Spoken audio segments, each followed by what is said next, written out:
Hi, friends, and welcome to ScreenVomit, the only movie podcast for normal people. I'm, of course, your host, Kayla.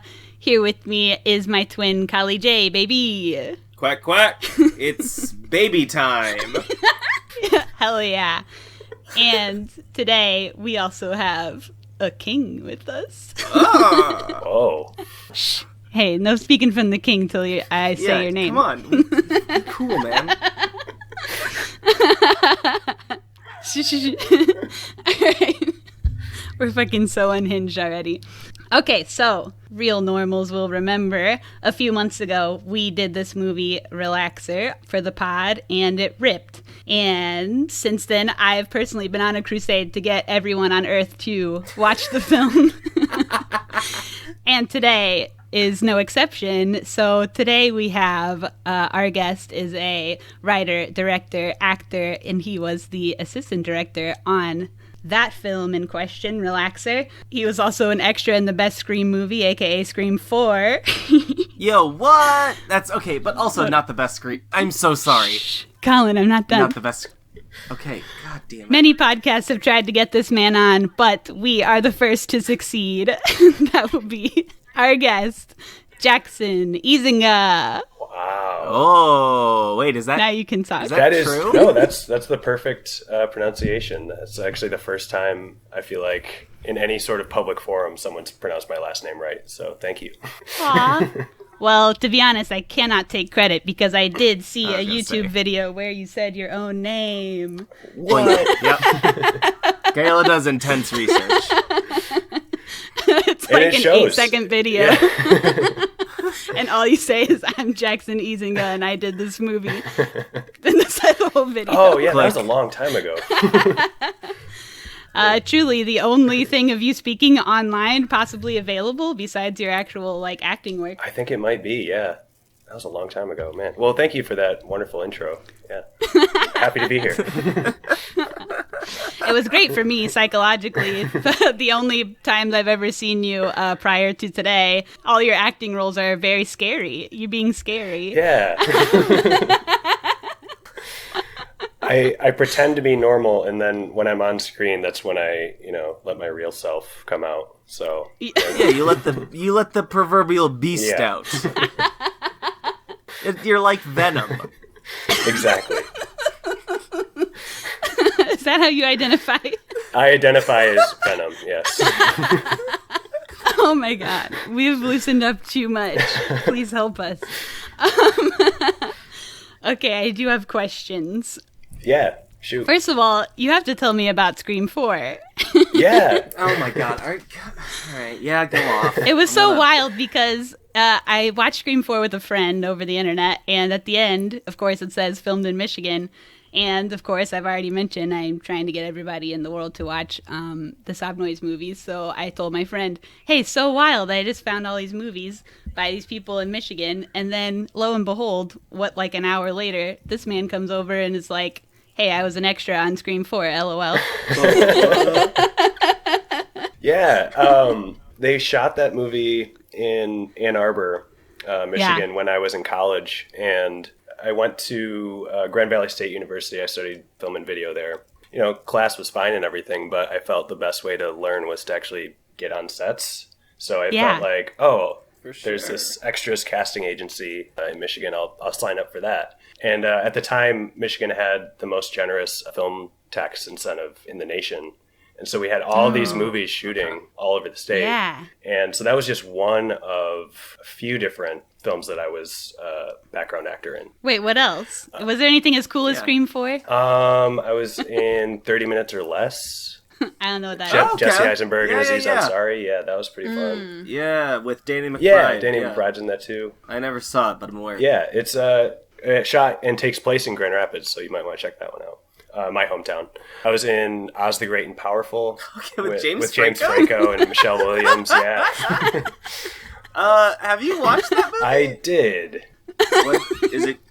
It's a movie. I feel like it's insane. Wait, do you agree that Scream 4 is the best Scream? I think. Or what's your I think opinion? it's the second best Scream. Oh, what's your top? Yes. Scream 1. Yes. Scream 1. I'm fucking Yeah.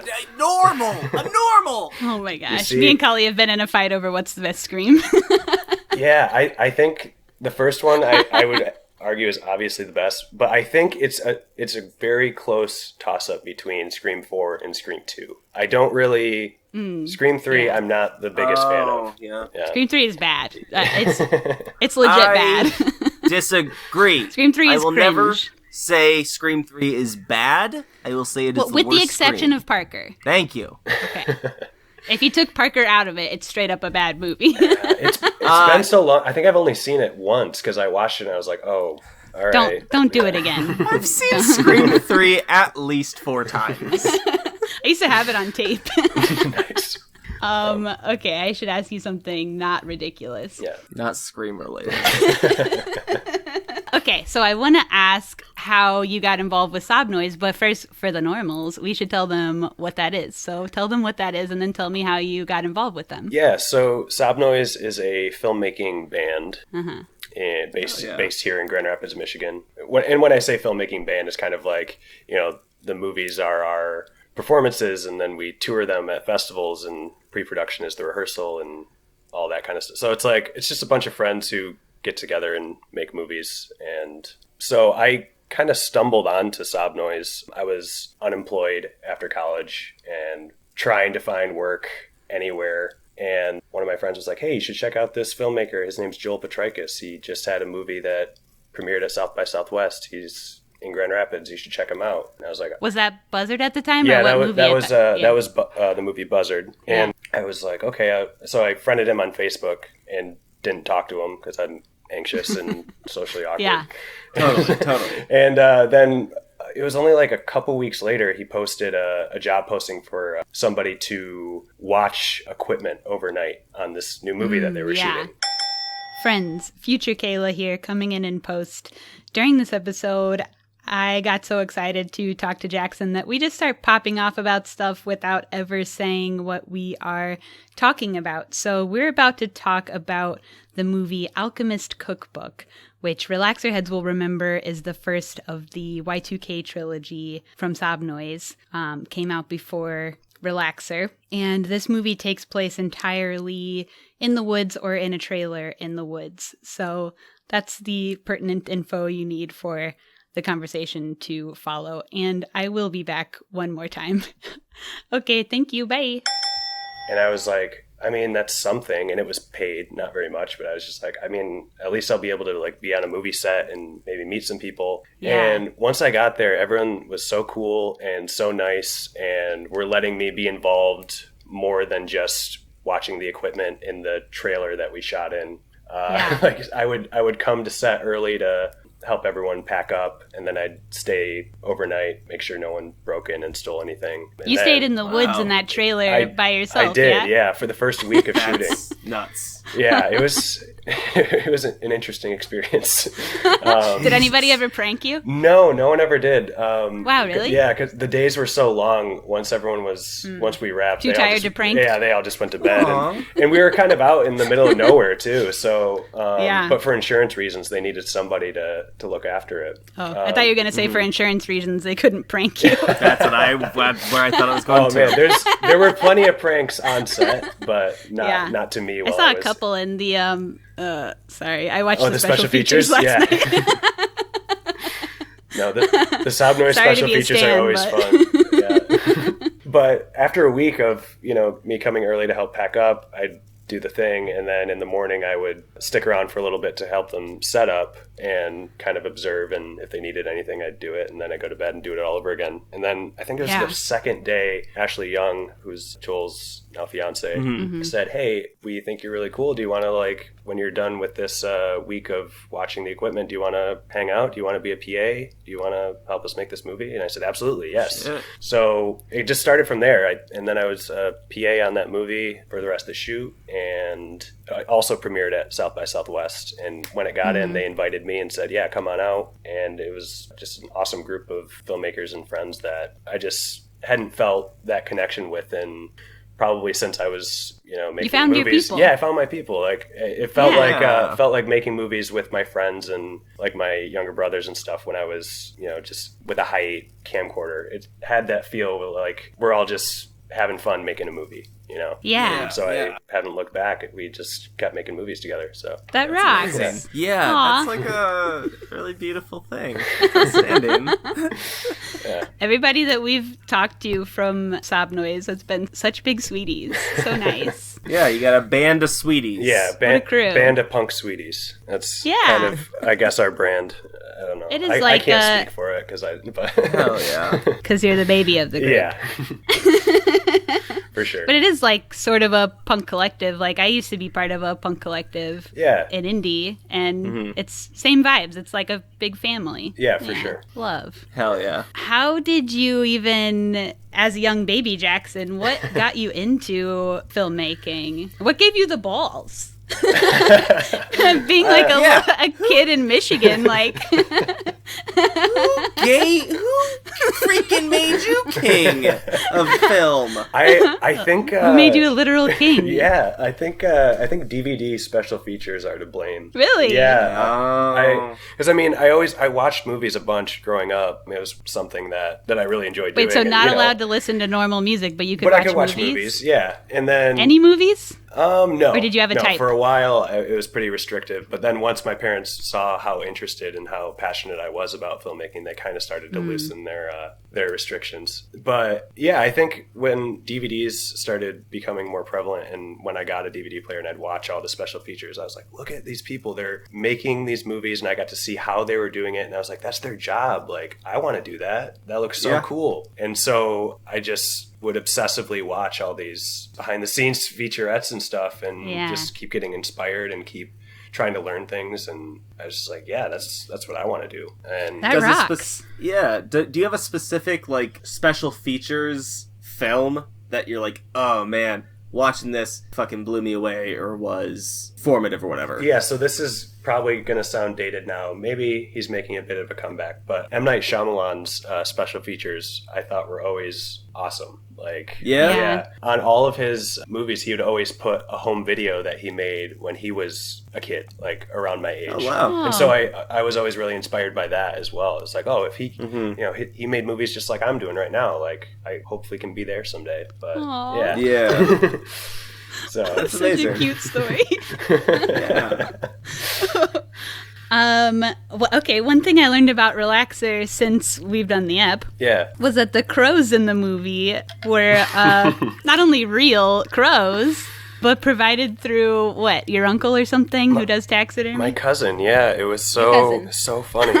We were at a family reunion like a couple weeks before we started shooting Relaxer, and I went up to my cousin who's a taxidermist. I was like, hey, do you have any crows? And he was like, no, I don't, but I guess I can look for some, or if any come in, I'll let you know.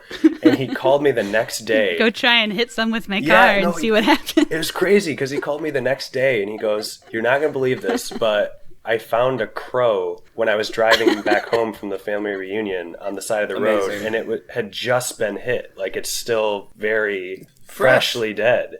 Do you want what me? a mitzvah! Like, and he goes, are you allowed to use that word? yeah, you're cool. So he goes, it is. It's a blessing. It was a blessing. I was like, wow, could you taxidermy that? And he said, absolutely. And so then it was about a week later, we were just about to start shooting, and here comes this freshly taxidermied crow that he had put like a rock in its head because I told him that we were going to be throwing it through a window and it had to break the window. So he weighted it down with a rock, and that's the one that flies through the window. And then oh my gosh, I need to get me a taxidermist contact. They're useful to have, yeah. Like, I don't know when I'm gonna need something, but I can guarantee you I'm gonna need something. And as soon as you ask, it will manifest itself. Like that's what I've learned. So yeah, it just never would have occurred to me that those crows were even real. Yeah.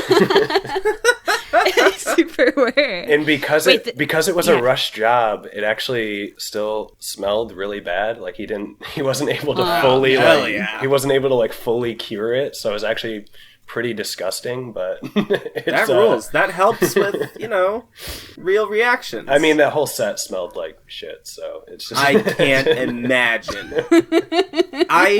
Kudos to you, truly. Like, I think obviously one of the primary goals of filmmaking is to, create feelings within the viewer, on a very base level, and felt gross as fuck watching Relaxer, man.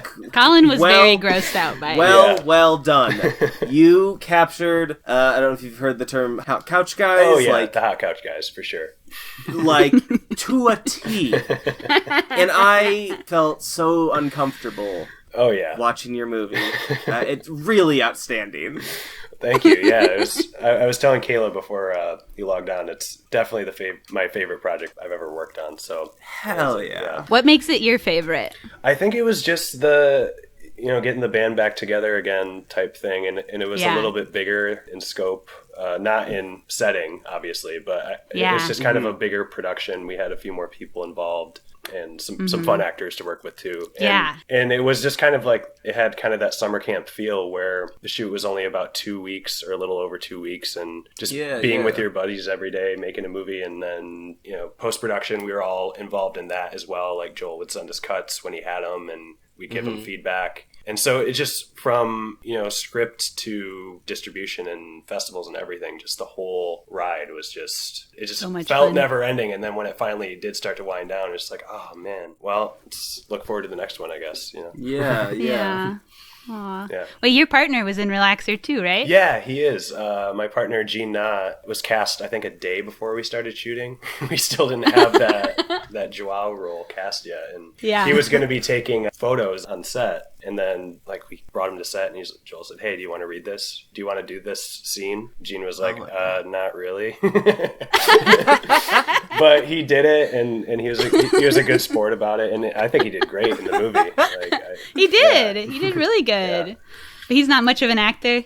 He's a photographer, and more recently director. I've kind of been bringing him into the video world a little bit, but no, I don't think he's ever. I think that was his acting debut, kind of in any sense of the word. Wow, that rules. Hell yeah. Kali, you got any more questions before we get to movie? Are we talking about license and registration at all? Oh, we can totally talk about that. Future Kayla here again. Okay, License and Registration is a short film that Jackson wrote, directed, and stars in, where he plays a person who kind of goes unhinged and decides to impersonate a cop, and chaos ensues. Okay, back to the ep. Oh, mwah. I love it. Thank you. What? Why? Why'd you do it?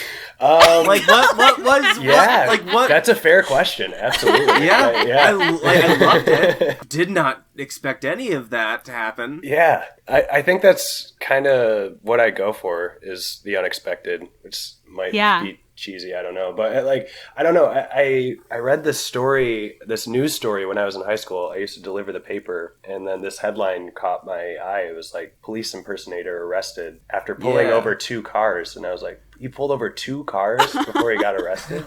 Like, what was wrong with this guy? And I've been looking for that article ever since, and I haven't found it. But there's so many other articles of people who do this, and I wanted to make a movie about somebody who was doing it for reasons that maybe didn't start nefarious, but once he dug himself into a hole, couldn't get out of it. I don't know. It just seemed like a interesting story to tell visually. And then I've had the feature in mind for a long time, but then there came a time where I had the money and the time to do a short in a couple days, and so I was like, I'll just do this. But yeah. Well, I gotta tell you, I'm obsessed. I love it.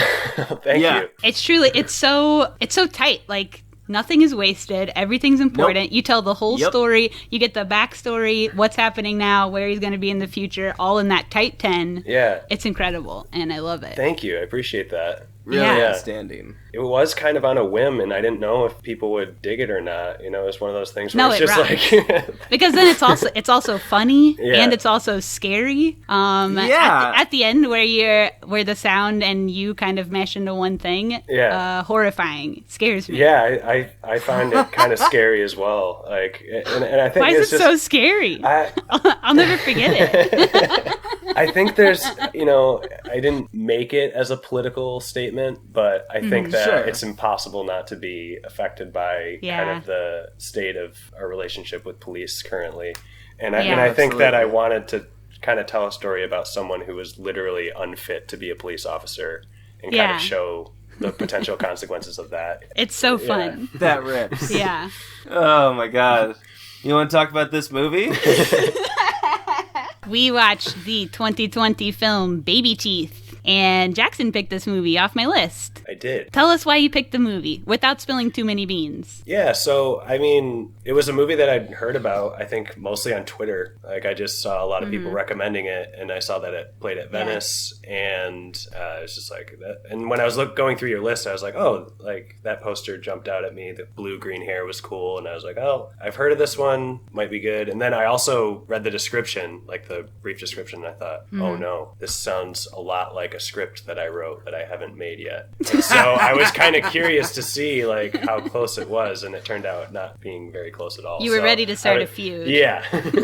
But feud avoided. It's not the same. So.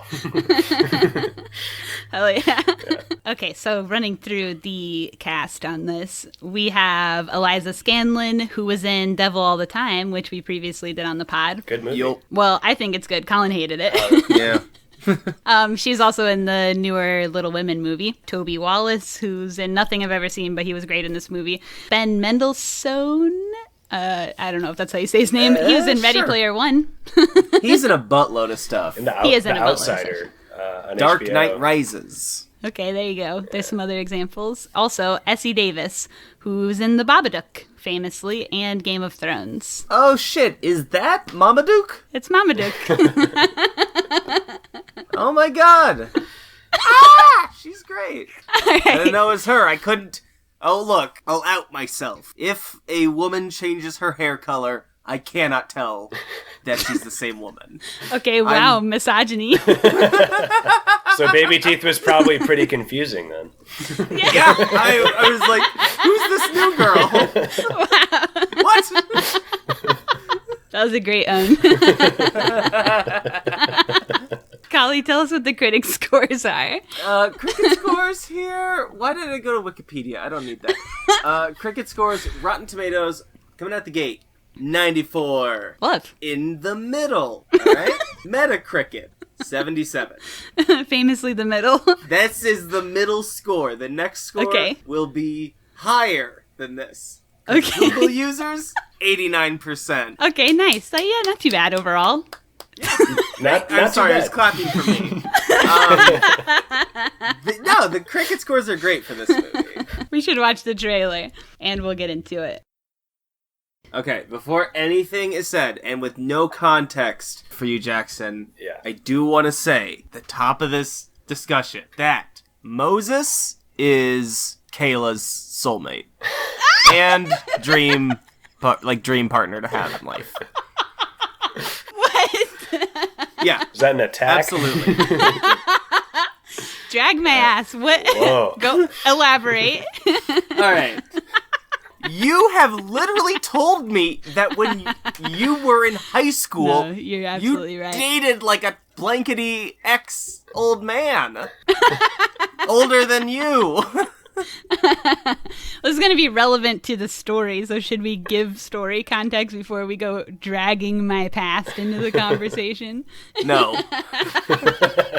They got the trailer. Okay, they know yes, what's going on. Colin's literally right. I wouldn't say dream partner, I think was your words, but I would say that everything about this man in this movie and every action that he takes throughout this movie, have I literally dated this exact guy? Yeah, many times. Have I literally had my friends come over and steal my mom's drugs when I was in high school? Yes, literally. So you related to this film on a very personal level. Yeah. So I am. It's interesting for me. I'm interested to see how y'all related to this movie because it was so fucking personal to me. It was literally a personal attack on me and my youth. Okay, look, I'm grown now. I'm far separated from those times, not as though I don't still date scrubs, but yeah, act like you're doing that much better. I'm ribbing you. You're wonderful. But so much of this movie was literally me and my youthhood. So I'm interested to see how y'all relate versus how I relate. Yeah. There were a couple points that I found myself, like, relating to the movie or finding it affecting me in a personal way. The movie's strength lies in its simplicity in that, at its core, like, everyone has a family dynamic in their own life. So everyone's going to relate to this at least on that level of, like, yeah, parents can be a pain in the ass sometimes, or, like, yes, my wife and I are struggling because of outside factors. This movie's really fucking great. And wow, it really... spill the beans. Oh, yeah, spoiler alert. This movie's outstanding. And it's outstanding this movie's really bleep. It's so good because of how much it offers the audience. Like, of how broad of an audience it can bring in, I think. Sure. I agree with that. I think that it didn't charge too hard in one direction. It felt broad, and I think once I was finished watching it, I thought maybe too broad. But I think that once I kind of started thinking back on it and kind of writing some notes out, that I think that's why it worked. Because I feel like coming-of-age movies are very hard to do right. Yeah. I feel like... I agree. I don't know, if someone's favorite coming-of-age movie could be somebody's least favorite. You know, they usually lean too hard into one aspect of that moment in your life. And I think that's this one kind of covered a wide range of that moment, or that time in people's lives. Sure, yeah. So this movie was based on a play of the same name. And the person who wrote the play also wrote the screenplay for this, so... There's not a ton of locations, huh? I think there's like maybe three main locations. Yeah. The play has a much different structure than this movie. I mean, obviously I haven't seen the play, but I did read reviews about it. Oh, the next best thing. So we are set in Australia, mates. So we open with Mila. I almost can't say her name with like an American accent because it doesn't sound the same as how it does in the movie. Mila. Mila? Mila. Yeah. Wait, y'all do it. Mila? No, Moses? Moses? Mila? Moses? I don't know. Mila? No, Jackson, you had it. We're doing great. We can pass for proper Australians, mate. Colin loves doing accents on the pod. Oh, I love it. What was that? Which one's that? Was that I think British? that's when you're trying to do Fly of the Conchords. Yeah, that almost sounded Kiwi. I don't think it sounded like New Zealand at all, but I do think it's just exactly a little bit. It does sound like Colin trying to do New Zealand. And it sounds like Colin doing a New Zealand accent. Oh my god. Okay, we can move on from the accents. We're going to cut so much of this out. Nope, I got my daily 6 minutes of doing accents on the podcast in. I feel good. All right, so Mila is going to maybe jump on some train tracks at the beginning. She's kind of giving them eyes when she gets pushed by this rat tail man with face tattoos. Such a good job at conveying so much of a character. Literally perfect casting, in my opinion. I can't say that everyone knows someone like this, because I'm sure they're freaking normies. Not normals, but normies. Normies is a difference. Yeah, who may not have who walked on the wrong side of the tracks. But we've all seen this guy, at least. Yes, we've all seen this. We may have an extra bias because we're in the Midwest. Yeah. Yeah. Oh, yeah. We got them all over down here. Yeah. They got them down under. I know. It was nice to see that the, skeezy drug... Fuck. This dude, this dynamic, this is what I deal with at work. Okay. I did. Colin works at a youth shelter. Okay. Yeah, so I deal with a lot of at-risk youth. Yeah. And so, like, yeah. They all look like this boy? No. No, this boy is someone I don't see. But you just said you see this man a lot. Well, in my old social work job. Oh, okay. Yeah, sorry. My old social work job, I worked in rural Indiana as, like, an at-home case manager. That was okay. Nutso.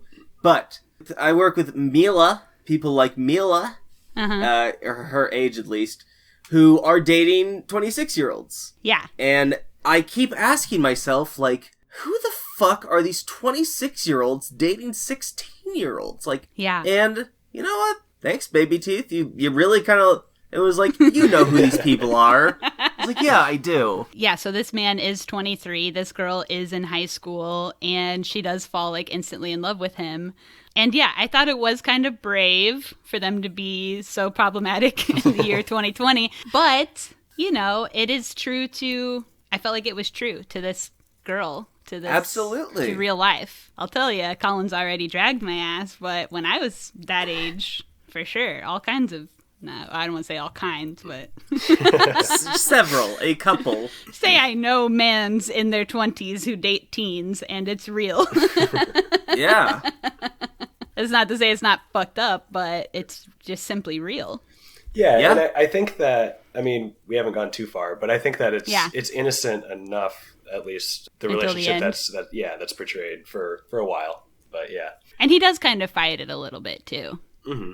So he's not the one doing the chasing, more or less. It's, he's opportunistic. Complicated. Yeah, he falls into it and he's like, okay, sure. Yeah. So, let's see. We've only gotten to the dude pushes her. Yeah. 45 minutes into the podcast, which I love for us personally.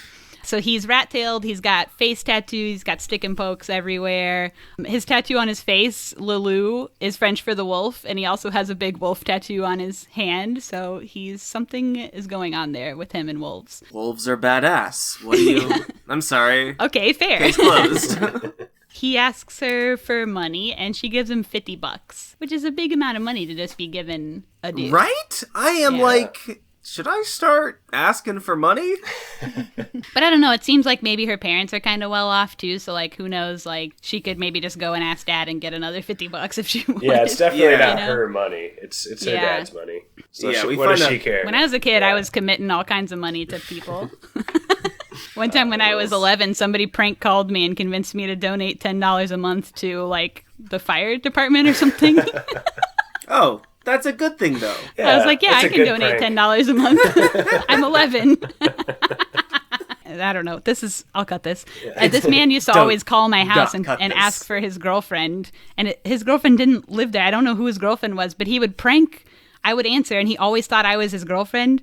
And so he would have these long pranks with me on the phone and then be like, haha, Jenny, gotcha. And I'd be like, who is Jenny? I don't know who you're talking about. And he would be like, Jenny, quit playing. I know it's you. And I'd be like, I'm literally 11. I don't know. Anyway, so it was that guy. Multiple times? many times. Oh, and we had the same phone number for like so long. So I don't even know what the deal was there with him and Jenny. But it happened a lot of times. It rules so hard. He convinced me to donate $10 a month to the fire. Anyway, okay, movie. So she has fallen instantly in love with this man.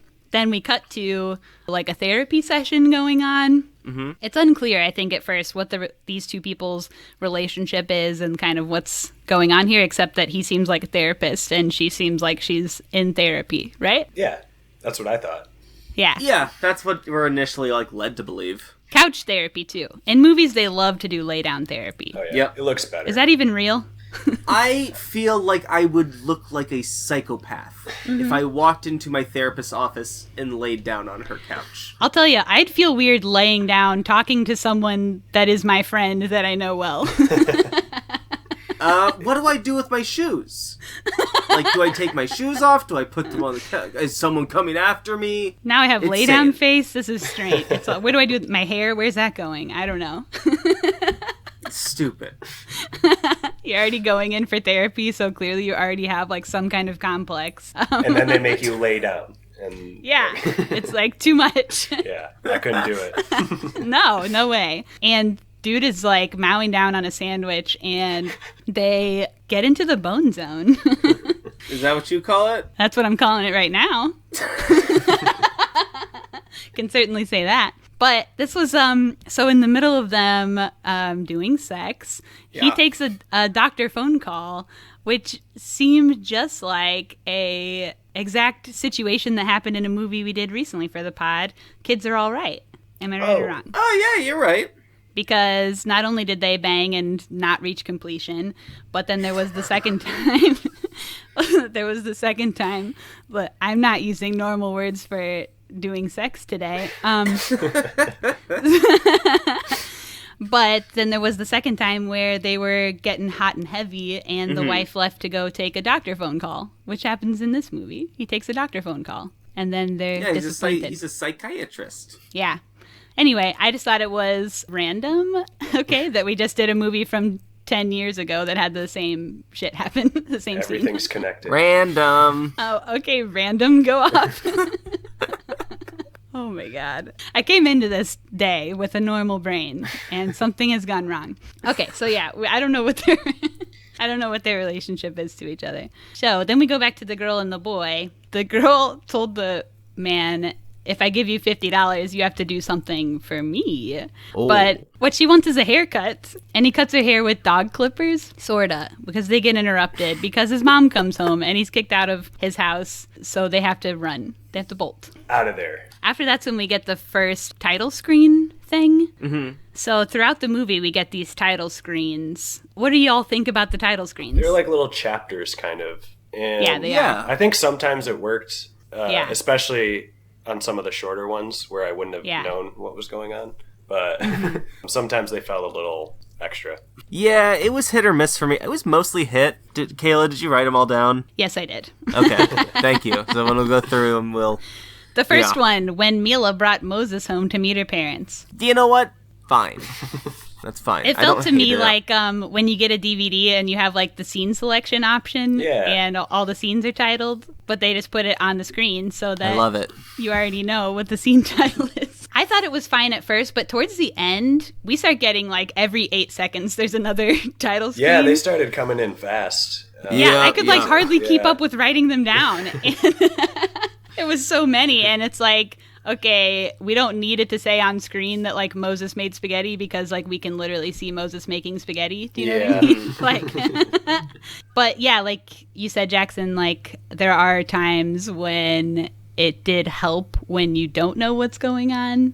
Yeah. So and hit or miss. We'll probably get to that one later. But. So as I said, Mila brought Moses home to meet her parents. Yeah. Yes. And that's when we find out who the man and lady from earlier were, that it's her mom and daddy. Ben Mendelsohn and Essie Davis. Boom. There you go. Yeah. Faces you know. You think so? I didn't know the man. Yeah. He's in the MCU. I know. Y'all said he's in everything. I've seen all the MCU movies. Yeah, I didn't recognize him. He's in Captain Marvel and Spider-Man Far From Home. Rogue One. I'll tell you, I've seen all of those movies. I do not know who this man is. Look. He usually plays, like, bad guys, I think. Okay. Or, like, stern characters who are like... Yeah, like cops. You can't do that. He was the lead in The Outsider on HBO, where he played... I think he was a cop. I didn't watch The Outsider. That's where I recognize him from immediately. All good. Worth watching? I think so. It was fun. It's scary and based on a Stephen King book, I think. Oh, yeah. I've heard of it, I think. Yeah. The actors talking about him being on set said that he almost never wore shoes to set and a lot of times also didn't wear a shirt to set, which I thought would just kind of like really set a vibe for like who this man is. Oh, yeah. My man is 51, just showing up to set shirtless. Badass. Shirtless, power move. Shoeless, and with a mustache? Interesting. Yeah. Power move. Yeah. So at dinner, Mom is so fucked up on pills. She's telling embarrassing stories. That's when we find out the age difference between the boy and the girl. Her parents don't really react to it too much, to their age difference. And I think we kind of find out why later. Wait, should we spoil what's going on with her or no? I mean, might as well. Okay, so she is very ill. I don't think they necessarily say right out whatever she has, but she goes through chemo, so I'm assuming it's some kind of cancer. Yeah. So, like, you put 2 and 2 together. But then it's like she can't breathe, so, like, what's going on there? I don't know. I chalked all of her, like, symptoms up to chemo. Mm-hmm. I've never had anyone, like, terribly close to me go through chemo. Yeah, me neither. So I don't know all of the effects, but I know, like, just general shitty and nauseous is, like, standard. We did watch The Hummingbird Project. Don't talk about it. It's Colin's least favorite movie of all time. Oh, And Jesse Eisenberg has cancer. Oh. You don't need to watch it. It has Jesse Eisenberg, and it has Alexander Skarsgård and... Salma Hayek. Yeah, Salma Hayek. Oh, okay. It's a movie about drilling a hole through a mountain so you can run wires so that to make they the can... internet faster. Internet faster so that they can trade stocks faster. It's by, ridiculous. like, milliseconds. But it's like That's it. 2 hours of that. That's all. It's bad. I hated it. But Jesse Eisenberg has cancer, and I forgot that. I didn't. I remember thinking I was glad, actually. You wanted him to have cancer. Yeah, his character. Okay, so, yeah, she has cancer or something. So I think her parents are kind of hesitant to really say anything rude to her or ground her or anything like that. They kind of tiptoe around that kind of stuff. Yeah. It took me a while to kind of get over that because I was like, what is wrong with these parents? Like, why are they letting this... I think, and this is a discrepancy that I had between the movie and the description that I read. So the description that I read said a terminally ill teen. So I kind of knew that going into the movie, but I feel like in the movie they don't mention how sick she is ever, I don't think. At least not that I remember. You don't even know that she's sick for a while. Right, I don't think. Yeah.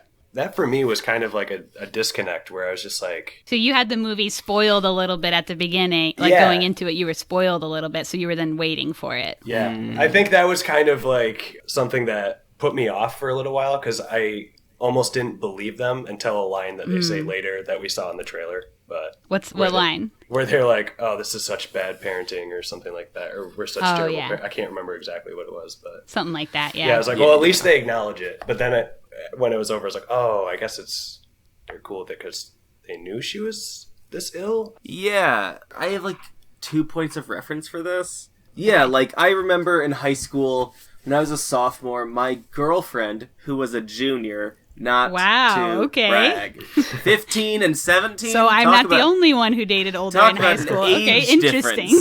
Yeah, she could take me into R-rated movies at the time. That's a huge perk right there. No, but she had a friend who was 16 and had cancer, and like her parents just gave her a car and like anything you want. They want her to have good last days. Yeah. And like once you look from it from that lens, which I remember feel like that really touched me as a like hopeful parent someday, like how terrifying that must feel and how hopeless it must feel and how of course like if you love your child so much and you know they're going to die soon, do whatever you want. Yeah. Yeah. You know? Like, you're going to die, and you didn't get to experience the full gamut of life, all the highs and lows. Like, right. Do whatever.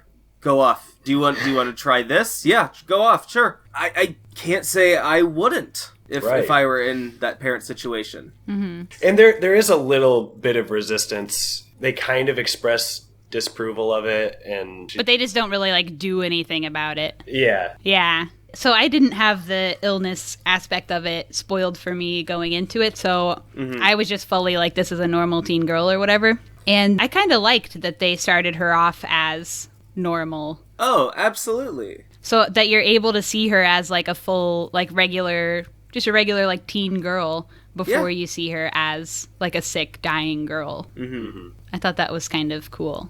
Sucks that you had that spoiled. I know. It was Letterboxd, too. Letterboxd spoiled it for me. Fucking Letterboxd. Yeah. I try not to read synopsis as much, or as often as possible. Same. As little as possible going in. I tend to not watch trailers, but maybe I'll start doing that now, just not knowing anything at all about movies now. I mean, Just that's going honestly on how I title prefer alone. it. Yeah, just title Yeah. and who's in it and who made it. Yeah. Yeah, same. That's usually what I know, if that. Right. Yeah. When I saw Relaxer, all I knew about it was the poster, which I thought was cool, and I had seen that Andre Hyland was in it, and that was all I needed. Those are two strong selling points for sure. Yeah, and that's all I need to go into something. Sometimes not even that.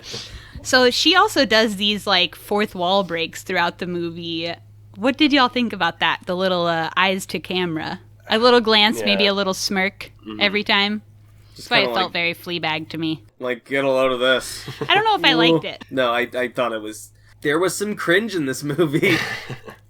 Sorry, like... You think it was cringe? No, I don't think the movie was cringe. I think there are aspects... It contained some cringe. Yeah, it contains some cringe. It's not immune. None of us are immune. It happens. Yeah. And I think, for the most part, most of their emotional beats and, like, most of what they're set out to achieve is done very well. Yeah. And they get the point across very well, and they handle very sensitive topics very well. Mm-hmm. But it's not immune. So the mom and dad each have, like, an auxiliary side character of their own that they have, like, a will they, won't they commit adultery side plot with. Yeah. Yeah. Toby. Is that his name? I did not write down their names. The pregnant woman across the street's name is Toby. Oh, hell yeah. I didn't write down the side guys' names at all. Actors or characters. And their scenes are almost always presented back to back with each other, too, which is interesting. Mm-hmm. So when we meet allegedly Toby, the dad is just giving her unsolicited smoking advice for her pregnancy, which we love for men to do. I love her line. Yeah, it's not bullshit. I read it on the internet. Yeah. It doesn't kill babies anymore. Yeah. Yeah. Only in the third trimester or something like that. And she also tells him that he has a dog's name. Yeah. Henry? That is Right. a man's name. What? Right. Yeah, but I do think that it suits dogs better. To be fair, he is kind of a dog. Whoa. Woof, woof. And then after that, we meet the mom's side piece, the music teacher guy. I don't remember his name. I didn't write it down. Yeah, he's... Oh, gosh, I have no idea what his accent was. Where he's from. Yeah, it was No hard clue. to place, but Yeah. he was I not had to subtitle Australian. that one. Yeah. Yeah. It seems like Mom is a musician of some kind, or used to be, and this is like her old touring buddy, or they, I don't know, went to school together. They for sure have a history. Yes. Yeah, Yeah. I kind of thought that he was like her old flame or something. That's kind of what it felt like to me. Same. Like he was jealous of when she got with Mila's dad. Yeah, because they almost got together, sure. Yeah, so he's a jaded old lover who still kind of has a little bit of a burning hot flame for that woman. Yeah. The mom is kind of forcing Mila to take violin lessons and, like, play violin, it seems. Mila is still trying to carry on normal life, even though she's dying.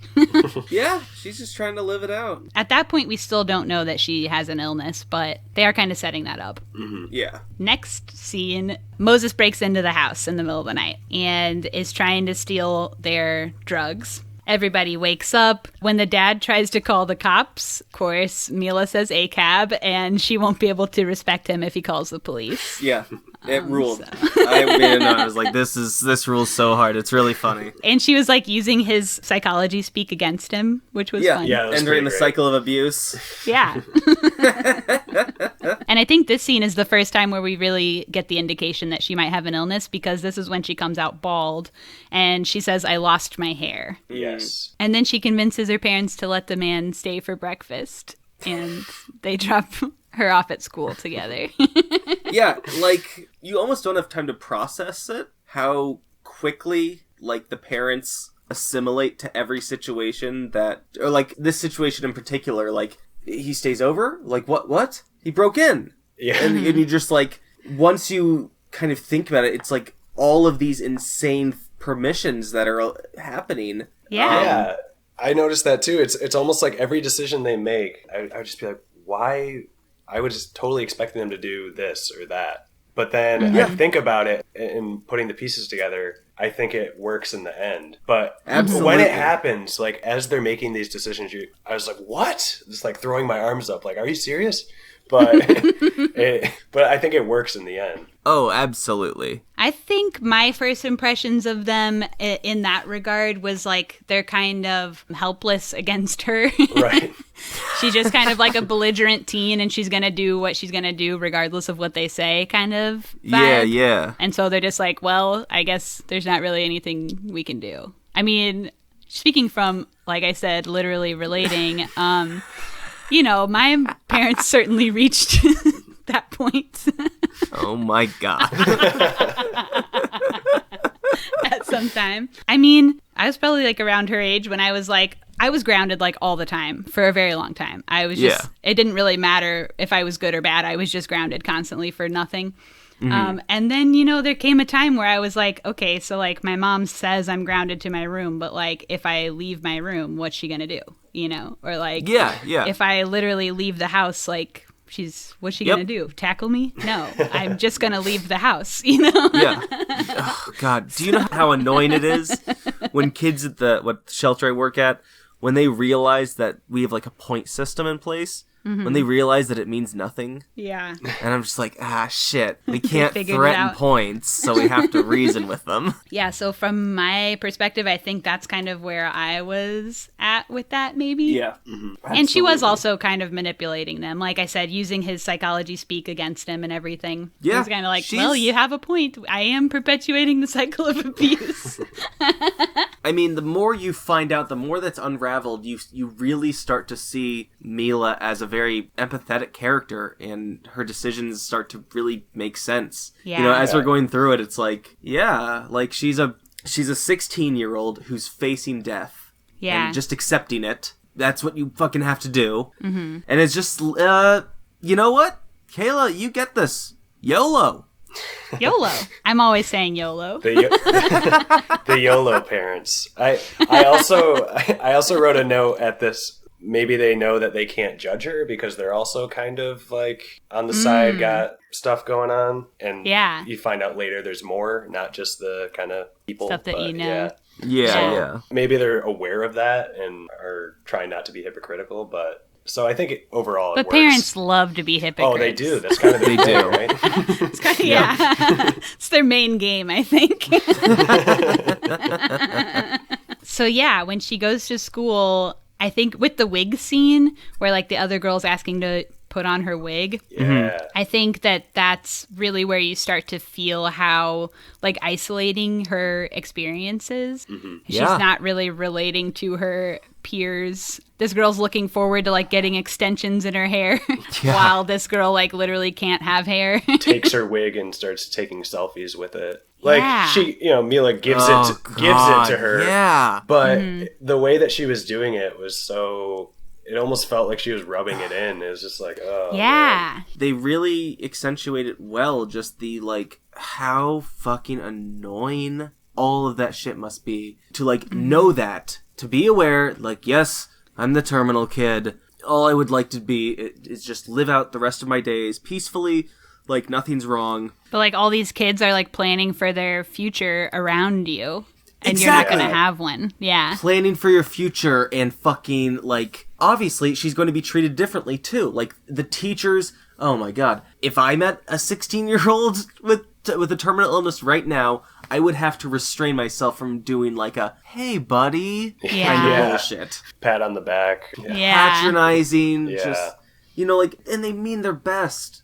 All these people are, like, they're not terribly wrong or bad people or anything. It's just how much it fucking tough. blows. Yeah. And having to go to school every day when, like, school's gonna lead nowhere for you, you know? Like, I gotta be honest, I was kind of like, just stay home. Yeah. And there were a couple times where she did. And sometimes the mom would ask if she wanted to stay home. And that didn't click for me until we just started talking about this. But yeah, like, why would you even, why even go to school? Like, the timeline is kind of unclear, I felt like. I don't know how long, the timeline of this movie, like if it was months or a year or whatever. But I feel like there were a few times where she did just not go to school. Oh, without a doubt, yeah. I think at first she is trying still to like do all the normal things. She's going to go to the dance, she's going to go to school, she's going to do the violin, blah, blah, blah. Mm-hmm. And I think part of what attracted her about Moses was his like free spirit, like fuck everything that they say that you're supposed to be doing attitude. Yeah. Absolutely. That became kind of inspirational to her. He is living YOLO. He's got one life, and he is really doing something with it. Yeah, and he's doing what he wants to do every day instead of what anybody tells him to. Yeah. Yeah, I think that's part of what draws her to him and then kind of brings her back out into the world and to like be experiencing stuff that she wants to do again. Yeah. It's heavy stuff. Yeah, and it only gets heavier. Yeah. But we get a fun scene before that. So we have another back-to-back of the auxiliary characters where the dad leaves in the middle of a therapy session to go over to the pregnant lady's house to change a light bulb for her. Yeah, I was...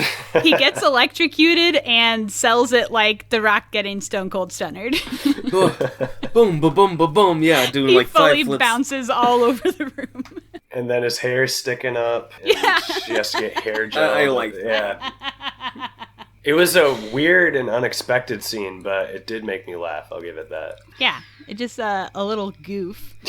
I mean, these side characters are really like, they could totally just be not in the movie and it'd be fine. Yeah. Yeah. So Moses keeps showing up at their house to visit Mila. And I thought this scene was interesting where he shows up to their house. The mom is kind of trying to not let him in at all. And she just kind of lets him in anyway. And the mom says something like, you can't let him in here. Look at the state he's in, because he's clearly like hyped up on some kind of drugs. Mm-hmm. Yeah. And I think that it's kind of interesting, like, how the drug addiction is perceived differently based on the class of the person with the addiction. Yeah, absolutely. Like, because the mom is also a drug addict. Yeah. And she's in the house every day. And then later we also see the dad shooting up and... Yeah, morphine just straight into the... Yeah. Takes it right in. But when this, like, young, person they perceive to be of a lower class, like, homeless boy, also has addiction, they're like, oh, he's dangerous and can't have him around our daughter. Completely unable to use their perspective for any relation or empathy. Yeah. Yeah. I just thought that was interesting. No, it's very interesting. It's a good little commentary they throw in. Yeah. And of course he does steal her meds again. Look, it's rough on the streets. Let a man get high. But it's kind of sad though, because you know how sick she is and that he's taking the medicine she like literally needs. Yeah. That's the scene where she gets nauseous and he has her nausea medicine. Oh yeah. And she asks him like, is that the reason you come here? And he said, yes. But she said, is that the only reason? And he shook his head no and then left. Yeah. So it's also like a little bit heartbreaking because she thought they were like having a thing. And instead he's just kind of hanging around to get drugs. But that doesn't stop her from instantly going to find him again. Yeah. It Look, does not. Teenagers. There's nothing stopping him. Nothing. She finds him playing b-ball. They have a little cute date on the train. Mm-hmm. They're having a crush. They go to a party at an art gallery where we see his other girlfriend. Just another classic heartbreaking skis ball thing.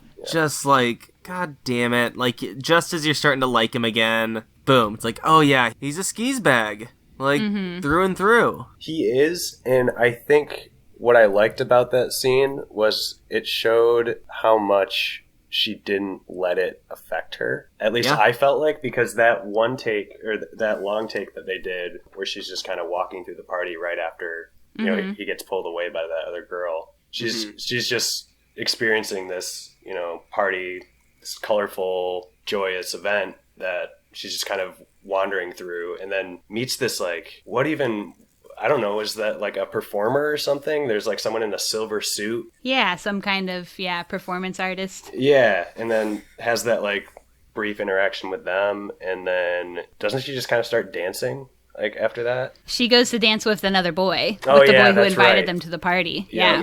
Yeah. And she's already had some drinks at that point as well. Yeah, she dances the night away with that other boy. And this part of the movie, too, they also have a Tune Yards jam. Are y'all Tune Yards heads? The music in this movie was bop, bop, bop, bop, bop. It all ruled. I liked the soundtrack to this movie a lot. I thought that this particular song was a little jarring to me that they played in this part of the movie. Tune Yards are one of those bands that, like, I associate with, like, a certain time period, like 10, 12 years ago or whatever, like with MGMT or, like, Modest Mouse or, like, whatever bands like that are, like, so 2010 or whatever. Yeah. I was like, why is this song here? And it's also one of the only songs that is, like, a real song, like, not just instrumental. Yeah. I felt it was a little jarring. But I don't know. Apparently, just me. I don't recall it being jarring. It also felt like dated because of like being that specific band. I don't know. I felt like the movie felt kind of timeless. Like I don't think I remember any I felt specific, that way until like, that one song. Like that's why it was so jarring. Okay, gotcha. For me. Yeah. So she's dancing the night away with this other boy, and then Moses comes in and gets jealous. Even though he has no right to be. Classic skis bag move. Like, he's ticking all the boxes. Yeah. And he pushes that man off and takes her outside where she pukes. And yeah, he's just really playing with her emotions, I think. Like, I don't know, 1 second he likes her, the next second he's ditching her for another girl, the next second he likes her again. It's like, what's going on here? I feel like that moment, maybe I'm giving him too much credit, but he kind of fell into that situation. Like, maybe he didn't know that other girl was going to be there, and he's like, oh, oops, well, but he has the other girl. True. Yeah. Exactly. Oh, I didn't know my second girlfriend was going to be here. Sorry. Well, didn't he mention her earlier? Yeah. Oh, yeah, I guess so. Sort of. He said, I feel like she kind of I wouldn't knew. call her my girlfriend. Yeah, something like that. And then it was just one of those situations where it's just like, oh, whoops, well, this is awkward, I guess. But then in the end decided, no, I want you. So took her outside. And yeah. I had a different reading, which was he's a classic skis bag, and he is just trying to hold on to both. Okay. Yeah. He's opportunistic. Like he doesn't want to lose Mila because he wants the drugs. He wants the drugs, and you know what? I think he also appreciates the validation. I think so too. Yeah. It probably doesn't hurt. He likes the attention. Yeah. He seems like a kind of guy who doesn't have a lot of people actually caring for him.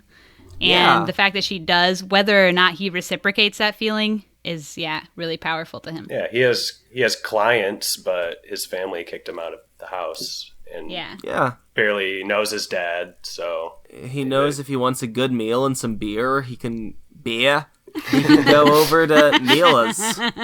So after they leave the party, they go to a little bar restaurant karaoke night and do a cute dance. To some soul music. I love the dancing in this movie a lot. I did too. Because I feel like that's exactly how I dance. So I was like wanting to get up and dance with them. Aww.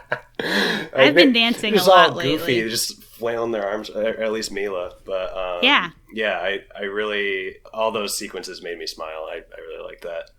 It was great. They were all very sweet. I've heard her talk about her experience with the dancing. That she said that she's not really a dancer. She doesn't do dancing much. But her and the kid who plays Moses both made finstas during their time working on this movie as their character. And she posted a video of her dancing every day on her Finsta to kind of get in the zone for practicing just like going balls out dancing. Yeah. Oh, that's so cool. Yeah. But so they have a cute dance here, and I don't know. It's cute. to say the least. That's a lot. My note says he kind of is a cute little heathen. That's you never fully hate Moses. No. It's hard to, I think, for a lot of different reasons. But he never goes full on like fuck that guy. You're kind of just as torn around as she is. He's a scamp. He's a rascal. He's a little vagabond. But he can be a cutie and a sweetie if he wants to. Yeah. So they go up to the roof, and she falls asleep, and he bails, though. So then he's not cute anymore again. Yeah, that's a moment where I said, fuck that guy. Yeah, because, I don't know, she tries to wake up and get up, and he's like, no, you go back to sleep. And then he just fully bails. That sucked, yeah. And her parents are looking for her, and they're fighting. Mom is straight up bringing up all their, like, relationship stuff in this moment. Yeah. It's not great timing. And he lets her know that. In so many words. Yeah. More and more through the movie, starting around here, I think you kind of realize that Mila is kind of the one holding everybody together.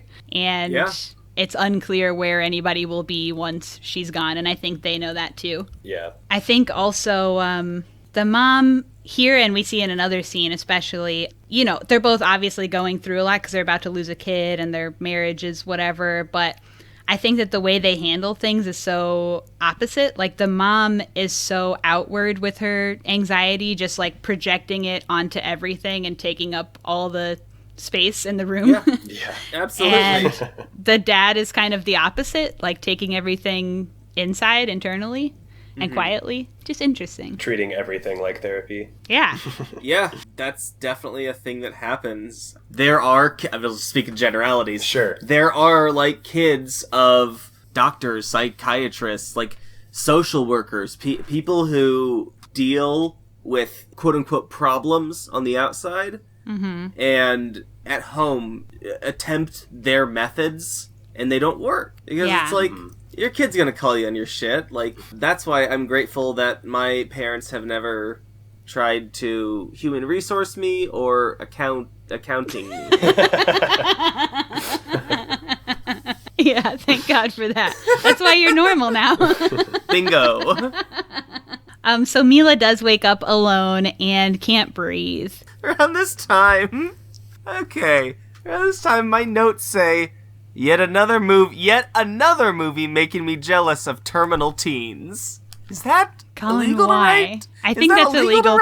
First of all, I think that's illegal. I think they're going to try and cancel you for 2021. And why did you write that? I think this girl wakes up alone and can't breathe and has to go to the it was a little so jealous of that. It was after this that I was realizing, like, she can do whatever she wants, and they'll give her any amount of money. And then I started thinking about The Fault in Our Stars with Shailene Woodley. Never watched. Did not see it. Big suckfest. Don't watch it. But, like, she gets to go to fucking Germany and shit. What? And it's just, like, charities and shit. They're giving away this money. But... Give it to me. Okay, but in this movie, they're not doing that at all. I know. It just got me on a... They're just being I'm not saying the note is good. Yeah, but they're being a little more lenient, like we talked about earlier. Yeah. No, absolutely. Would have if she didn't have this illness. But yeah. I liked, like, something I really liked about this movie was that even though it is a movie about a girl with a terminal illness, that they didn't spend their time doing that, like, carpe diem, like, bucket list kind of stuff. Yeah. And also that it didn't go into melodrama, like, I don't think ever. Like, it didn't have that, like, sticky sentimentality that a lot of, like, coming of age and, like, people dying movies have. Yeah. It didn't feel sappy. It didn't feel like a soap opera. It just felt real. And I think that's what I appreciated about it. Yeah. And you almost never see the inside of a hospital. We only have one tiny scene inside of a hospital. Yep. Yeah. Movies love to just show people in hospital beds for a long time. Yeah. No, this movie does an excellent job of that. So she does have a chest infection after the night's out. And that is the one hospital scene, but it's barely even, I mean, it's so short. But she does try and leave the hospital because she thinks Moses won't be able to find her there. Because he doesn't have, like, a phone or an address or anything. Their relationship has always depended on one of them physically finding the other. And he's not going to know she's in the hospital, so she tries to leave. I think she's in the hospital for a while. She doesn't show back up in the movie for a minute. But we've already mentioned, like, the time is so weird. Like, who knows how much time is anything. Yeah. And so while she's in the hospital, like, the parents are losing it. The mom is continuing to outwardly be anxious about everything. She freaks out about the water pressure. She's gone off all her meds since Mila came back from being gone that night. You know, you'd think it's not good for your brain to just, like, shock it with irregular, uncontrolled prescription drugs, but it's like cleansing yourself. Then when you just go off, you're like, wow, I'm great. Yeah. Medicine that helps with mood disorders. She's quit them cold turkey. Like, that's what I've learned. At one point she says, I mixed my Zoloft for 2 Xanaxes. And that's a big fucking switch. Yeah. That's like... It seems like the dad had just been, like, writing her so many prescriptions. Yeah, it's kind of like a la carte for her. You know, she can kind of get whatever she wants. Right. I guess in Australia, they don't monitor that shit. Right. She's losing it, and she goes to her little side piece again, and... yeah, there's still, like, that will they, won't they kind of leftover heat between them, but nothing happens. It seems like the man was maybe trying to make something happen, but then nothing. She says no. However, the dad, on the other hand, goes over to the pregnant neighbor and gives her a big ol' smooch. Just a big smooch. So he's now, because he's kept everything inside, he's straight up exploding. Yeah, yep. Where the mom is weirdly more in control. Yeah, he's very sorry about it, too. I think he apologizes, like, 5 or 6 times when he's walking away. Yeah. Still a weird thing to just go and do, though. Yeah, definitely. And right after that is when the mom goes to his office, as apparently she does every Tuesday, and finds him shooting up morphine. Yeah, that's a big surprise. Yeah.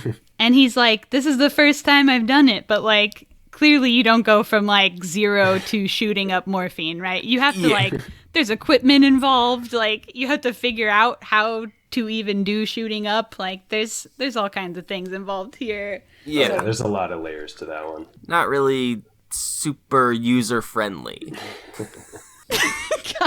I was trying to think of a word for, like, intuitive. There we go. Cut it. Cut everything I've said, please. So the parents are getting more and more unhinged, and Dad asks Moses to come and live with them now. From 0 to living with us, please. Just at this point, I was like, you know what? Sure. Let's go balls to the wall. I felt like it almost was a reaction to the way he acted that day, where it's just like, I'm screwing up, and so sure, this guy's a screw up, but makes my daughter happy, so come on in. Yeah. He falls back on, like, what I said earlier, like, she's gonna die.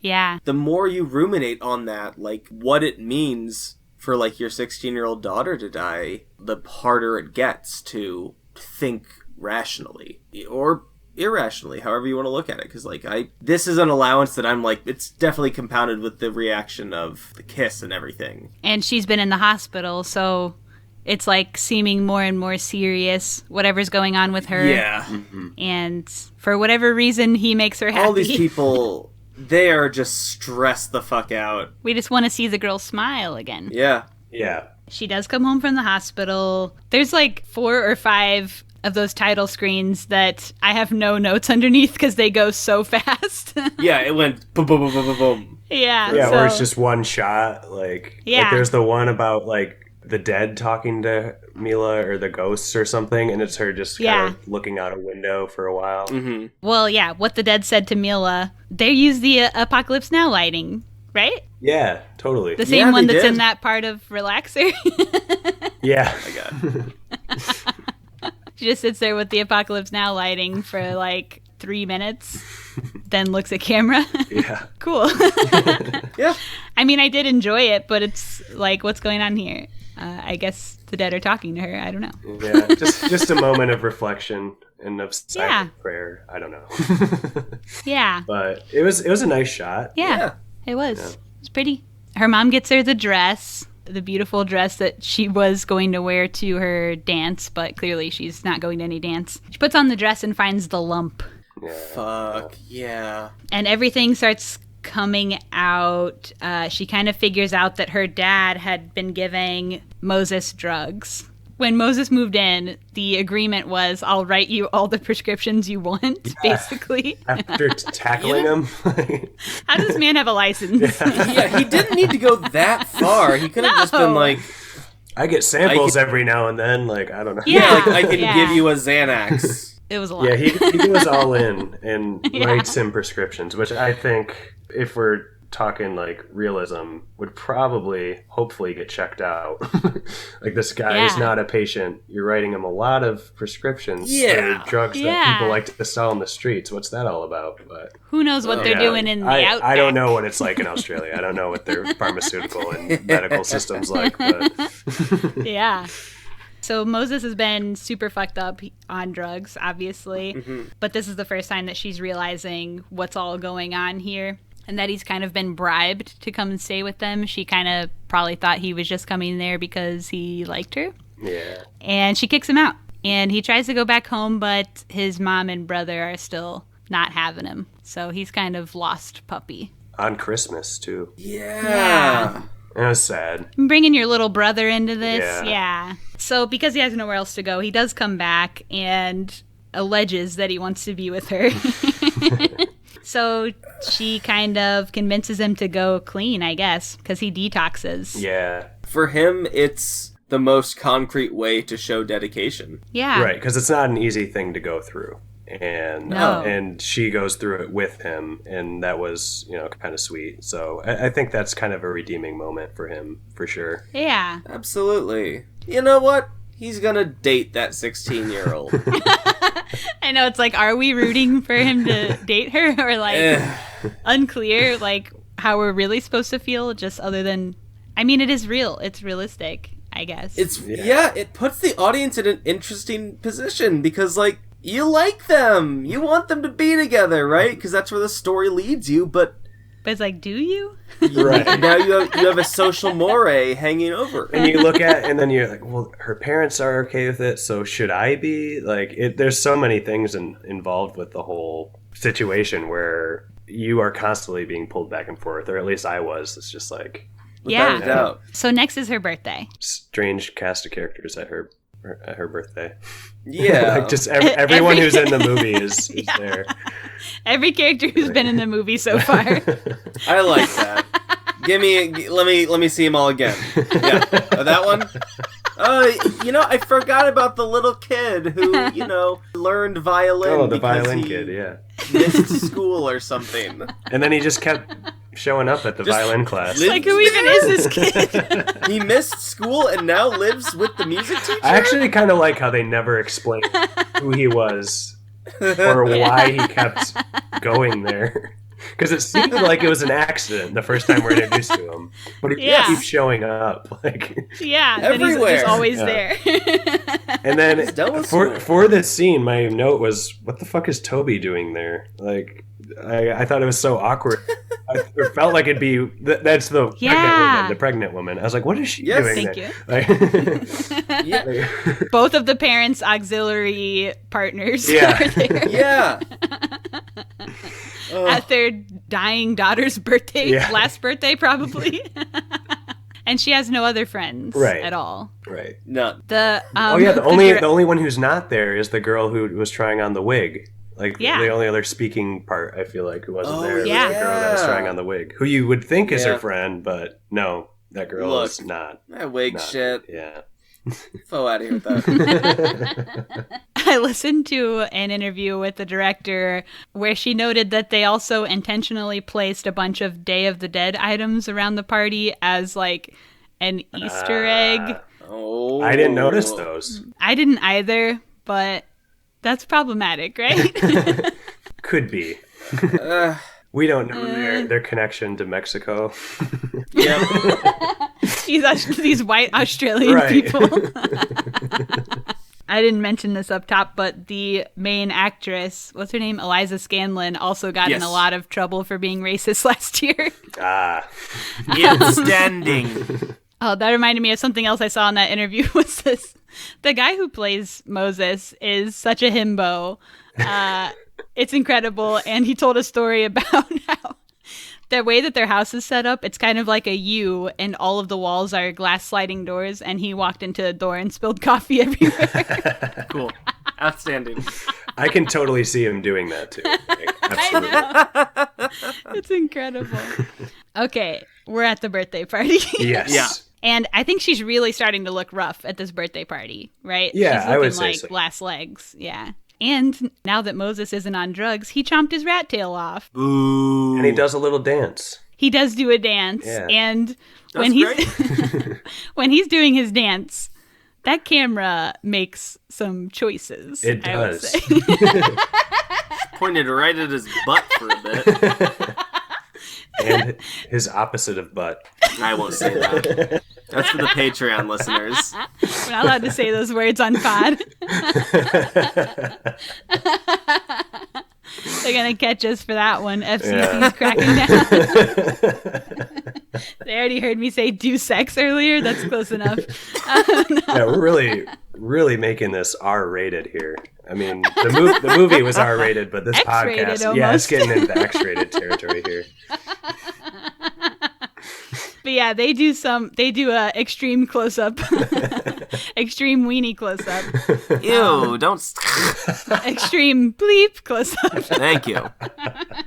But it's like he's just doing like a normal dance. He's not like doing a weenie dance. I mean a bleep dance. He does a thrust right in the beginning. Just one little but then the thrust. rest of the dance is very wholesome and wonderful. All right, everyone stop. I'm getting entirely too. This is too erotic. Colin's Cool it waiting down, for cool marriage it down. before he hears the term. Oh, so sorry. But yeah, anyway, he does a dance. And then her and her mom play a little tune. And it was cute. They're having one last tune together. It's a very precious moment. Yeah. It is very precious. But in the middle of their tune, the one chick goes into labor. Yeah. And then everyone leaves. Dude, everyone. Like, why did everyone need to go? We established that the one guy had a car that could totally take her to the hospital, but like the parents are Everyone's going. just out of there. We gotta get out of here. The kids, everybody. Yeah. The only one left behind is Moses. He doesn't care about the baby. No, he doesn't. So then we start getting into devastating territory, I think. Yeah, if you thought the last section was gonna go.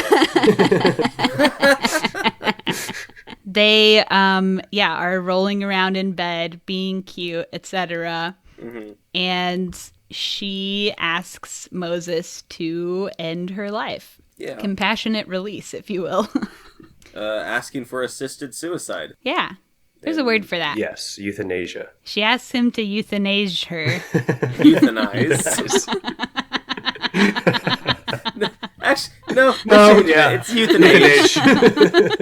It sounds better to me. Okay, look. Yeah, it's funnier. Okay, yeah, she asks him to euthanize her with the pillow to suffocate her. She goes into great detail of like how her body will react to being suffocated, and how long to hold the pillow over her face. Yeah, and yeah, it's very devastating. It was rough because at first I thought it was kind of like a joke, like she was doing this kind of tongue in cheek, but it's then you realize that, oh no, she's serious. Is he gonna do it? And then he does. And I'm like, whoa, okay. And like his acting in this part was so good. Like you just see him go from being like playful, kind of in love, to being like just so upset. Yeah, but it was also really rough. he's trying to do the right thing in his own mind, but he's really seeing all of this sorrow and she's in pain. Yeah. She says like, I don't think I can take another morning. I can't breathe. Everything hurts. Like she's clearly suffering. So it's it's a really hard choice to have to make. Yeah, absolutely. So yeah, he does try and kill her. There was an attempt, but unsuccessful. And then they do sex. Yeah, that wasn't great. A near murder, suicide / type thing. Nothing makes you hornier than that. So apparently, nothing. Yeah, because they went directly in. Yeah, I mean, there was no. the pillow came off, and then it was no fluff It was time. time to go. Yeah. And after they do that, her baby tooth falls out. Yes. I never actually said up top, but the whole thing was that she still has a baby tooth. Yeah. It's briefly mentioned towards the beginning. Yeah. Kind of feels like a throwaway line. Yeah. Almost It like is, it's setting yeah. up this moment here. Yeah. Yeah. Yeah. I mean, yeah. So the tooth falls out perfectly, roots and all. Next morning, we see mom and dad are like being playful, like, "Ooh, do you think the kids are doing sex?" Mm-hmm. And mom's like, "Oh, I'm gonna go check." You know, like they're being all cute and playful. And Moses comes out first, and I think dad instantly knows that something is sus. Yeah, his whole body language changes once Moses comes out. Quick. Yeah. I mean, it was rough. It was all rough. Ever since the euthanasia scene, I was pretty much ugly crying through the rest of the movie, I think. She's passed away in the bed through the night. So she had her one last, like, romp, though. It's just, like, the hard part is that, like, they're in such a good, like, fun mood, finally.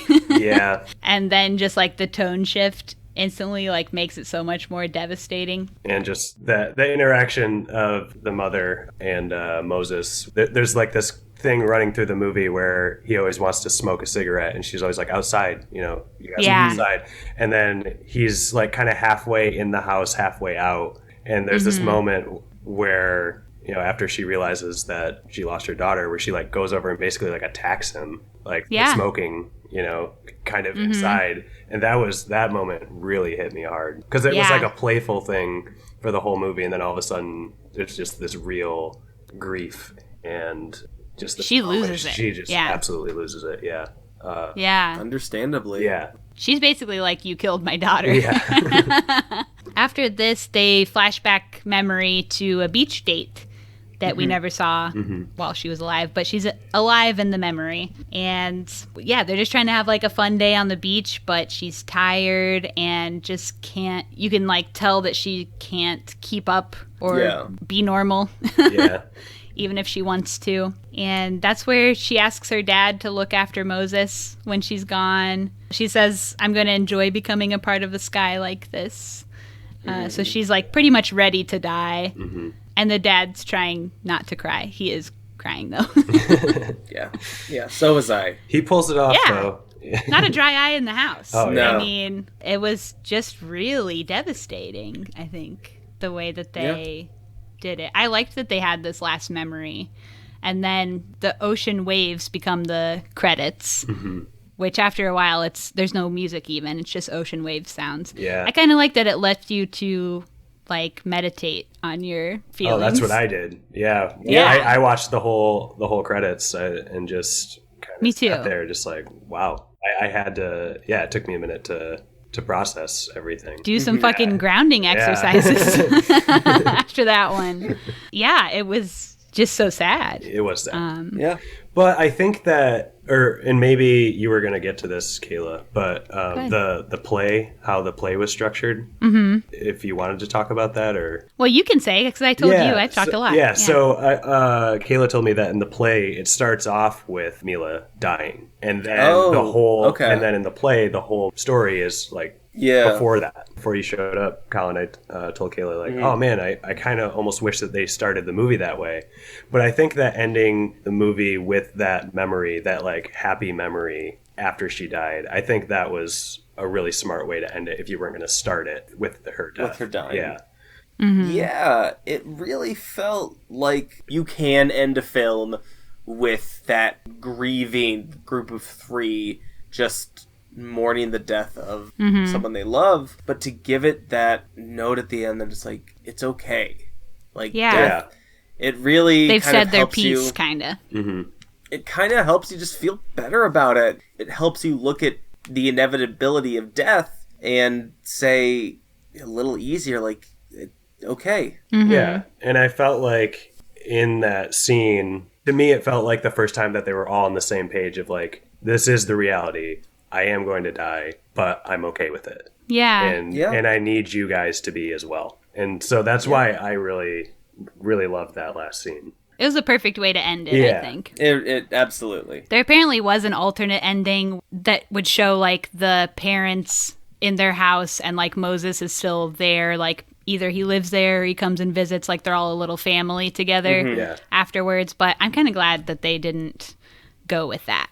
Leave that shit open. Yeah, I liked this. I like this ending a lot. I do too, yeah. I think without opening it with her dying, I would have felt let down if they ended with that scene of them all realizing that Mila had just died, or the one that you just mentioned. I don't think that would have been satisfying to me if it ended that way. Mm-hmm. And then giving you that time in the credits. Oh yeah. To chill out and get back to Earth. Yeah. Yeah, it was perfect. Yeah. So yeah, that's roll creds. End of movie. Woo! Okay, so we have to rate this out of 5. So what do y'all think? I really liked it. There are aspects of it that I didn't love, kind of dragged at points, it's a little long. I would argue, there's some fat that could be cut, but, like, I liked it overall. It was great. So, freaking 3.5. Okay. Jackson, what do you think? Yeah, I agree with Colin. I mean, it was almost 2 hours long. Yeah. And some of it did feel like if it was taken out, it wouldn't really affect the story and the characters' development too much. I think that we were talking about that end scene, like right when it ended. I always have a hard time giving movie stars, and my first thought was 3. Like, I had this kind of like Midwest mom review in my head where I just thought, that was a nice movie. Yeah. I get it. It was a nice movie. But I think that after kind of sitting with those waves and the little bit of research I did afterwards and talking with y'all about it, probably agree with Colin at a 3.5. Yeah. Yeah. Bordering on a 4. I did enjoy it, but I think that there were some things that while I was watching it, I was just like, I kind of... Were you directing it? I didn't like that, or... Like, I was not. I think that maybe I do that. Like, I think maybe something, but like a few things where it's like, that's not the choice I would have made, But again, that doesn't mean that it's a bad choice. Like, I'm sure I make terrible choices as a director as well, but no, overall 3.5, but maybe a 4, bordering on 4. How about you? I do agree with y'all that there were some things that could be cut. It was a little long. There were a couple parts that were a little slow, but I really like how they told the story. And it's not often that I am so devastated by a movie at the end. Yeah. And we already said, but it was literally me. So I think I'm going to go 4. All right. And would we recommend it? Absolutely. Yeah. Yes, I would recommend it. All right. Yes, all around. Hell yeah. Yeah. Hell yeah. Now it's time for ScreenVomit.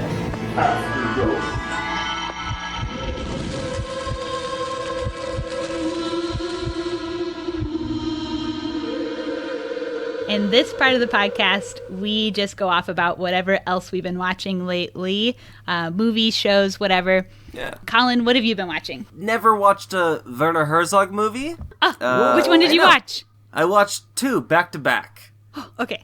So I watched Grizzly Man. Okay. Outstanding. Yes. I just adored it. Yeah. And then I watched Nosferatu, the Vampire. From 1979. I fucking love Nosferatu the Vampire. Absolutely watch Werner Herzog's Nosferatu. I have not seen that one. Super good. I watched Ma Rainey's Black Bottom, which is on Netflix. Rock Das, it's fucking Viola Davis. I think one of Chadwick Boseman's last roles. In the studio with Ma Rainey and her band. Ma Rainey was the godmother of the blues. I think it's just Mother. Whatever. Matriarch of the blues. It's good. Definitely worth watching. For my Criterion Challenge, I watched Pierre Le Fou, directed by Jean-Luc Godard, from 1965, and that is my first French New Wave film, and you know what? I didn't hate it. It took some weird turns, and I watched Flatliners. Wait, the original or the remake? The original. Okay. Oh god, that's what I've been watching. That's it. I got nothing to say about Flatliners. Got Kevin Bacon. Actually, I do. Everyone in it is hot. Okay. Jackson, what have you been watching? So recently, I've been working my way through Kelly Reichardt's filmography. She has a new movie called First Cow, which I have not seen yet. But, I've been hearing all about that one. That's who did Wendy and Lucy too, right? Yes, she did Wendy and Lucy, and recently I've talked about that on pod before. Yeah, great movie. Very good, very sad. Yes. So the most recent one I watched was Old Joy. That's the one with Bonnie Prince Billy in it, right? Yeah, Bonnie Prince Billy is great in that movie. Delivers one of the best monologues I think I've ever seen. Oh, wow. And so I highly recommend that one. River of Grass was her first feature. That was a fun one. I also watched In the Mood for Love by Wong Kar-wai. I really loved his film Chungking Express, which I saw a long time ago. But yeah, I want to watch more of his work. Last night I watched a movie called Rent-A-Pal, which was pretty awesome. It's directed by this guy named, I think, John Stevenson. It was a weird, dark comedy set in the 90s about a guy who makes friends with a VHS tape, like a guy who's on a VHS tape. That was really fun, really dark and disturbing as well. Surreal shit, yeah.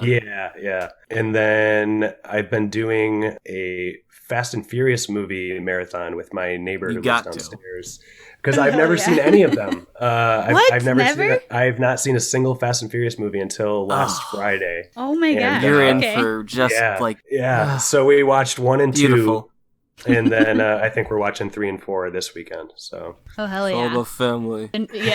All about family. The newer ones are so good. And that's what I've heard. Like I kind of had an aversion to them for one reason or another. And he said they it's get a like bad the rap. only. Yeah, he said it's like the only series that gets better as it goes on. He said the first 4. And you know what, 5. TBH, like you don't even have to go through them to like get there. You can pop in with 7 and like be totally, you'll figure it out. You know what I mean? Oh, absolutely. But they're really like just a fun romp. Yeah, I am too. That's what I've realized. I mean, even 1 and 2 were barely connected. So it's just like, okay, I see what they're doing here. Get ready for Tokyo Drift. It's come up on pod before because Kali watched 5 recently.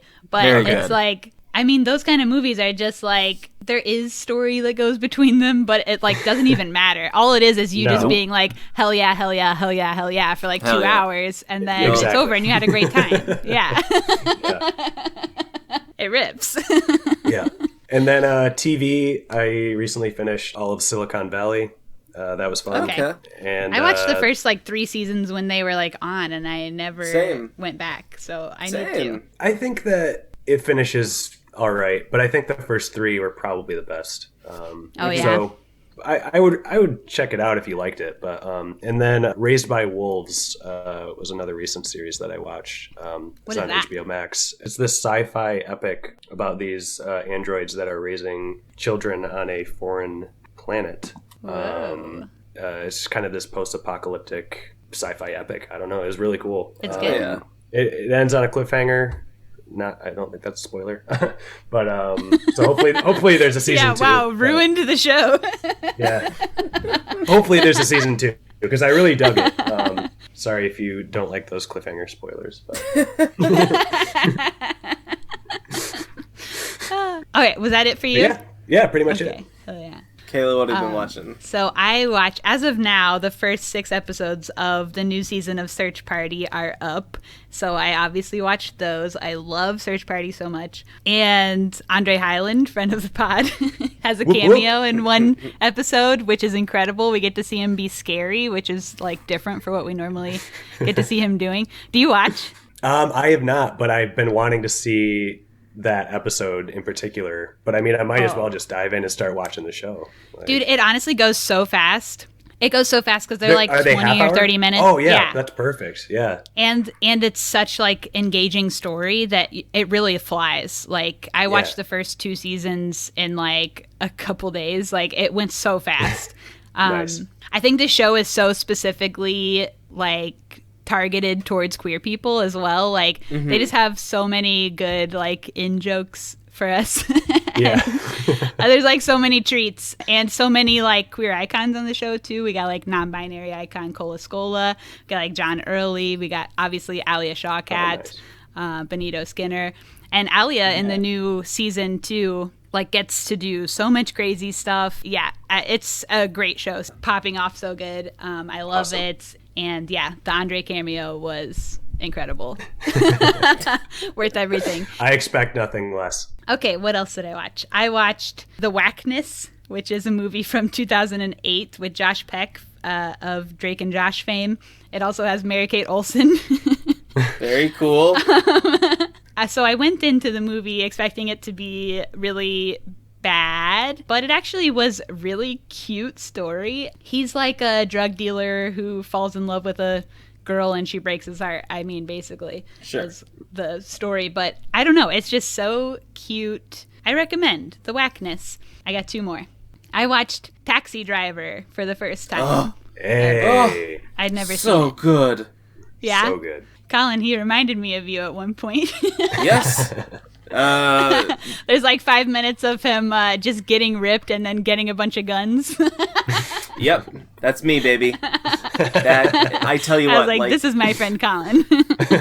My life is kind of horseshoe theory with Taxi Driver in that, like, I loved it when I was a really depressed teenager in like early high school, and then as I got older I was like, yeah, it's good, but it's kind of like melodramatic. Now 28 years old, I'm right back where I was. You love it again? Oh, it's great. 15. It's a great movie. I'm just like, I mean, it's objectively gorgeous. great. You can't really say anything against it. It's obviously problematic. He is a bad boy. Oh, he's bad to the bone. Yeah. I famously only like good boys and not bad boys. So that's why your favorite movie is Good Boys. Yeah. So it was hard for me. Good Boys was good.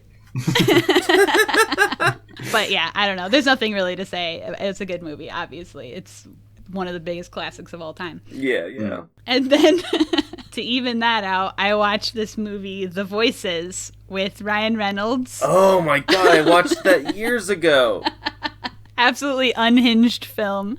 Yeah. It's unclear what exactly mental condition he's supposed to have. I think some form of schizophrenia. Yeah. His dog and cat talk to him, and then he starts killing all these women, and he cuts their heads off, and their heads talk to him, and I guess that's the plot.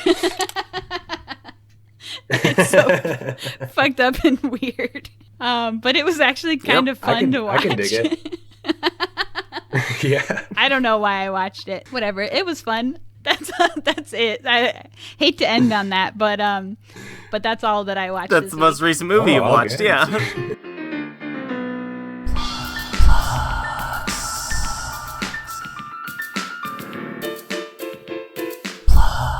Jackson, what do you have to plug or tell people where they can find you and your stuff, etc.? I have a production company that I recently rebranded as Ezo Productions, so you can check that out at ezoproductions.com, which is just EZO and then the word productions.com. And on that website, it's also kind of a landing page for my personal site, so you can connect all my socials there. I guess as far as projects go, my most recent short film is available to watch online. It's called License and Registration. You can find that on Vimeo or on my website. Oh, good. Thank you. My partner, Gene, and I co-directed a music video that's coming out on February 11th for a band called Lipstick Jody. And that, I believe, will be out by the time this episode comes out. So that will be probably everywhere, YouTube and other socials there. And then I guess another plug is just, we've been mentioning Sob Noisse. Check out some Sob Noisse movies if you haven't. Ape, Relaxer, Buzzard, The Alchemist Cookbook. Good stuff. Michigan-made movies. Those Coyote, too. Oh, yeah, Coyote. I forget about that one because it's a short, but that is definitely a Sob Noisse joint. So It's part of it. Yeah. And they're all free and available on your services except for Ape. Ape's the only one you got to pay for. Yeah. Is that all your plugs? Those are my plugs. Okay, hell yeah. You can find us on Instagram and everywhere else at ScreenVomit. One word on all the things. Subscribe on your podcast app if you haven't already. Give us a rating and review. Tell your friends, etc. You can send us an email at screenvomitpod@gmail.com with your thoughts on this movie or other movies, suggest a movie, etc. Hey, if you want to hear me talk about work and labor and unions and stuff and real dumb dorky shit like that, I got another podcast called How to Fire Your Boss, Baby, and it is running. It's How to Fire Your Boss. Yeah. Did I not say it? I was going to say the movie, The Boss Baby, How to Fire the Boss Baby. How to Fire Your Boss is the... Look, I just felt like we should clarify. I guess I should create a spin-off podcast, How to Fire the Boss Baby. Let's do it. Hell yeah. Thanks, Jackson, for joining us. Dude, thanks for having me. This was fun. Hell yeah. All right, and we'll see everybody else next week. Bye-bye. Bye. Bye.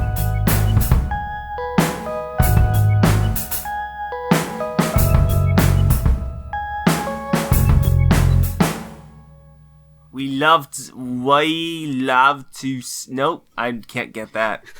How do Australians say love? Jackson, try it. Oh, man. Australian so bad saying, on the spot. Oh, do it.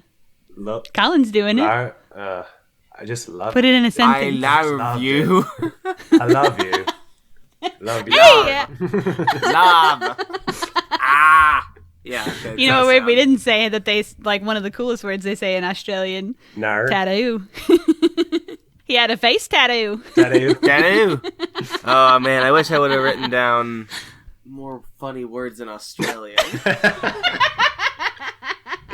Yeah, they were speaking Australian in this movie, and it was sometimes hard to...